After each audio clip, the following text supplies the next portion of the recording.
y el día de hoy vamos a recibir el platillo fuerte. Te doy el micrófono aquí al cielo. Aleluya.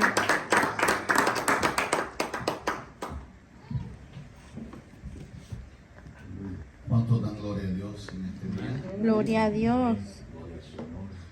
¿Cuántos creen que hoy es un domingo de impacto? Amén. Amén. Aleluya.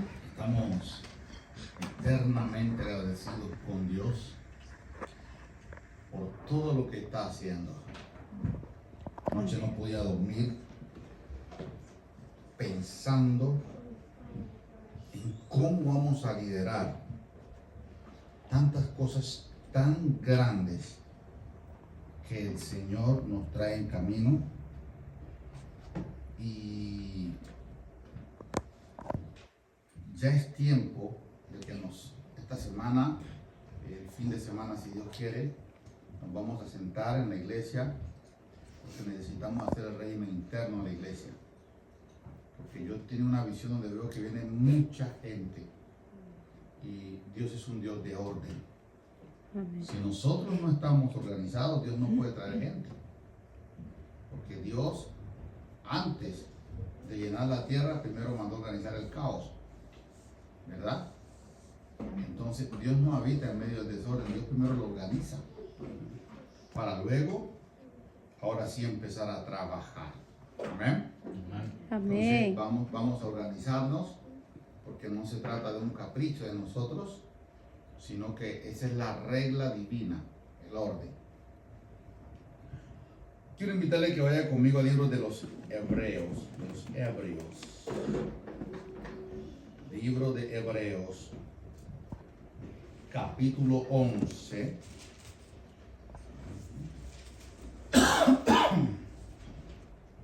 versículo 27, o vamos a leer desde el 23 hasta el 29, vamos a leer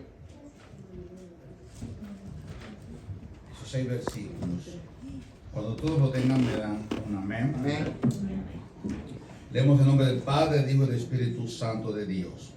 Dice de la siguiente manera: por la fe, Moisés, cuando nació, fue escondido por sus padres durante 3 meses, porque vieron que el niño era hermoso y no temieron el decreto del rey. Por la fe, Moisés, hecho ya grande, rehusó llamarse hijo de la hija de Faraón, escogiendo antes ser maltratado con el pueblo de Dios que gozar de los deleites temporales del pecado, teniendo por mayores riqueza el vituperio de Cristo que los tesoros de los egipcios, porque tenía puesta la mirada en el galardón. Por fe abandonó a Egipto, no teniendo la cólera del rey, porque se mantuvo firme, como viendo al invisible. Porque la fe celebró la Pascua. En otras Biblias dice: por la fe celebró la Pascua. Porque la fe celebró la Pascua y la aspersión de la sangre, para que el exterminador de los primogénitos no los tocase a ellos. Por la fe pasaron por el mar Rojo,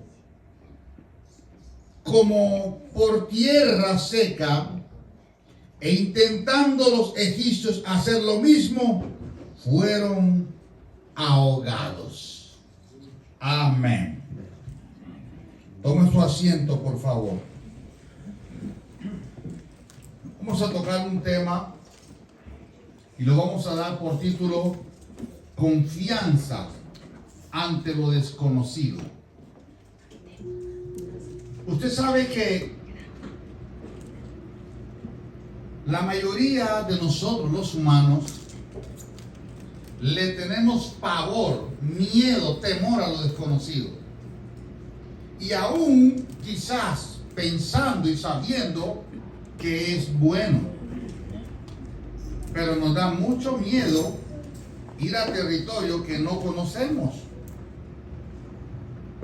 Y a mí me llama mucho la atención porque Dios es experto en llevarnos a cosas desconocidas para nosotros, pero conocidas para Él. Si no, pregúntele a Noé. Era desconocido para Noé hacer un arca, donde sabemos históricamente que no llovía sino cada 100 años. Y ahora viene Dios y retrasa 20 años más. Y cuando Dios quiere hacer algo extraordinario, nunca antes visto, Dios tiene que sacarnos de lo conocido e introducirnos en lo desconocido. ¿Por qué? Porque lo que Dios no quiere es que usted y yo nos jactemos diciendo: yo lo logré, yo lo hice, fue por mi fuerza.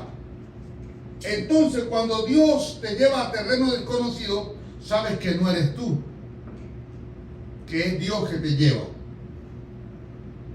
Y el problema de la mayoría de las iglesias es que no han entendido que si queremos alcanzar cosas extraordinarias, nunca antes vistas, tenemos que salir de la rutina de lo conocido y caminar hacia lo desconocido.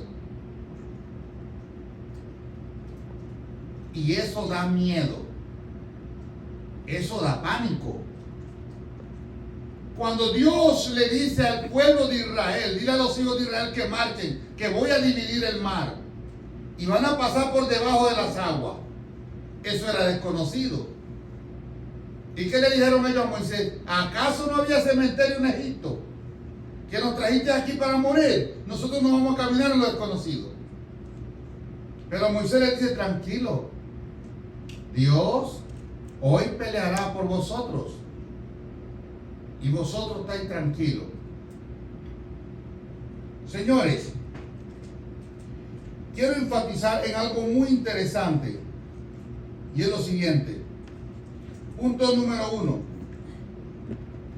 ¿Por qué debemos confiar en Dios ante una situación desconocida? Esa es mi pregunta. ¿Por qué debemos confiar en Dios ante una situación desconocida? Imagínese usted, dice la Biblia: mis pensamientos no son tus pensamientos y mis caminos no son tus caminos. En pocas palabras, lo que Dios está diciendo es: lo que tú conoces no me sirve. Yo te voy a llevar por lo que yo conozco, pero a ti no te sirve porque no lo conoces.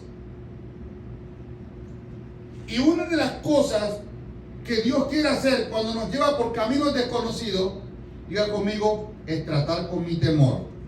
Tratar con mi temor. Lo primero que Dios va a hacer para llevarnos por lo desconocido es tratar con nuestros temores. Porque el temor es un espíritu enviado por las tinieblas.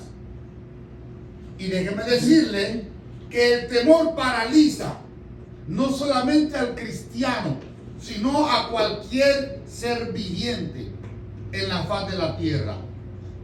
Por eso Dios tiene que tratar con nuestros temores. Porque en la mayoría de las ocasiones yo me he encontrado con hombres y mujeres soñadores. Tienen grandes sueños, grandes perspectivas. Pero el temor es su peor enemigo. El temor hace que todo lo veamos imposible. Me da miedo porque no tengo dinero.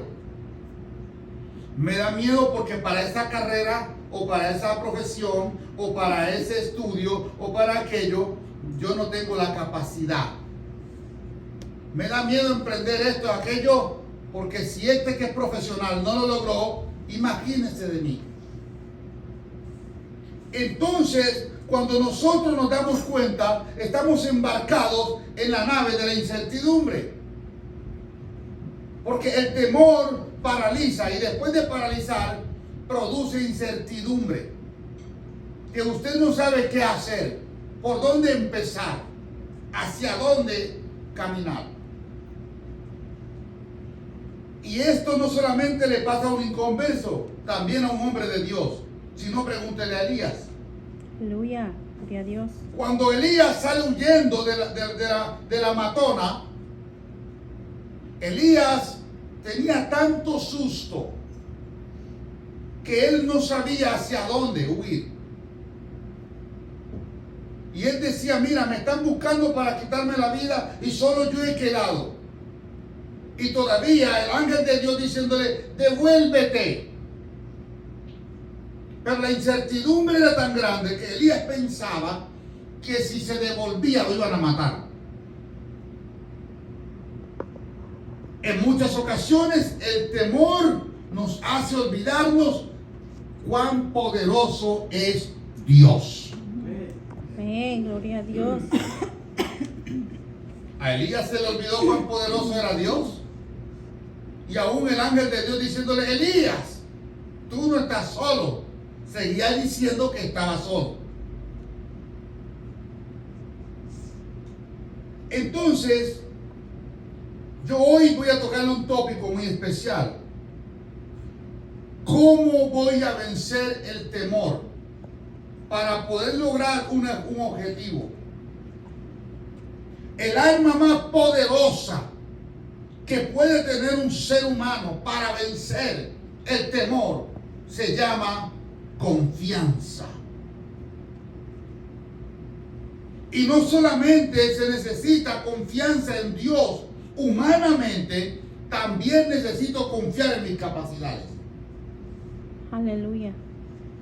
Hay cantidades de personas que son instrumentos poderosos, pero les falta confiar en su capacidad. Les falta entender que ellos pueden lograrlo. Les falta entender que son diferentes a las demás personas. Y por eso Dios está levantando un ministerio diferente. Este ministerio que Dios está empezando a constituir es un ministerio que sabemos que de pronto va a tener miedo, que de pronto va a tener un temor por alguna razón, pero que la confianza que tiene en Dios y en su capacidad lo va a llevar a conquistar cosas que nunca otro se anima. Aleluya.